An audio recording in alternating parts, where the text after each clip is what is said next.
과학자들은 과학을 배우는 순간부터 사고하는 과정을 연습을 하게 됩니다. 이것을 훈련받게 되는데요. 그 사고 과정이란 먼저 문제를 인식하고 하는 것입니다. 이것을 들고 있다가 제가 손을 놓으면 이것은 분명히 바닥으로 떨어질 것입니다. 왜 하필 물체가 하늘로 날아가거나 아니면 공중에 떠 있는 것이 아니라 땅으로 떨어질까? 이것은 혹시 뭔가 이유가 있는 게 아닐까라고 생각하는 사람이 생겨난다는 것이죠. 이게 바로 문제인식이고요. 문제를 인식한 뒤에는 가설을 설정하는 과정을 거칩니다. 다양한 가설을 설정할 수 있는데 그 중에 하나의 가설이 이거죠. 질량을 가진 물체들은 서로 끌어당기는데 지구는 포인터에 비해서 훨씬 더 무겁기 때문에 그 차이에 의해서 항상 지구 쪽으로 떨어진다라는 것이죠. 사실 이렇게 가설을 수립하게 될 때는요, 논리적으로 인과관계를 파악하는 능력이 필수적으로 필요하고요. 가설을 검증할 때에는 비판적으로 현상을 분석하는 능력이 필요합니다. 삶은 문제 해결의 연속입니다. 우리는 순간순간 수없이 많은 문제들을 해결하면서 살아가는데요. 잔인한 현실은 뭐냐면요. 우리는 늘 최선의 결과를 기대하지만 현실은 결코 이것을 보장해주지 않는다는 것이죠. 사실 우리가 과학을 배우는 유용성은 여기에 있습니다. 우리는요, 지금까지 과학을 무언가를 만들어내는 결과로 받아들였는데요. 사실 우리에게 중요한 것은 그 결과물이 아니라 그 결과물을 만들어내기 위한 사고의 과정입니다. 사실 과학이라는 개념 자체가 좁은 의미로는 자연 속에서 일어나는 현상을 탐구하는 것이고요. 실제로 자연 속에서는요, 모순이 거의 없습니다. 왜냐하면 모순적으로 보인다면 반드시 그 이면에는 그러할 수밖에 없는 필연적인 이유가 있는 경우가 많기 때문이죠. 하나 예를 들어 볼까요?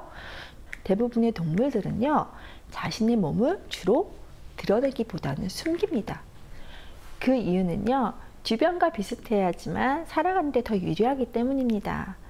주변의 색깔에 따라서 색을 바꾸는 카멜레온이나 계절이 바뀌면 털 색깔을 바꾸는 북극여우, 이러한 것이 기본이기 때문에요. 만약 자연 상태에서 어떤 생물들이 굉장히 튀는 모습을 가지게 된다면 그건 분명히 이유가 있습니다. 예를 들어서 나는 독을 가지고 있다. 그래서 나를 잡아먹으면 너도 같이 죽을 것이니 경계해라. 라는 경배심을 유발하기 위해서거나 아니면 적을 깜짝 놀라게 해서 도망치게 하기 위해서 튀는 모습을 가지게 되는 것이죠. 그런데 여기에 또 모순되는 동물이 존재합니다. 대표적인 동물이 공작인데요. 암공작은 굉장히 수수합니다. 사실 그것이 생존에 유리하거든요. 반면 숫공작은 굉장히 화려하죠.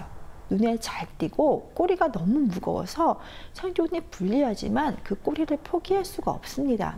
암컷이 화려한 꼬리를 가진 수컷을 선호하기 때문입니다. 그런데 여기서 이상한 것은요, 암컷의 심리입니다.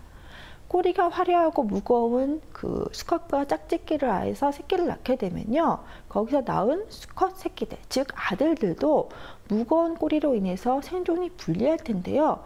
이 어머니들은, 왜 이 어머니 공작들은 이런 선택을 하는 것일까요? 여기서 이제 핸디캡의 역설이라는 말이 나옵니다.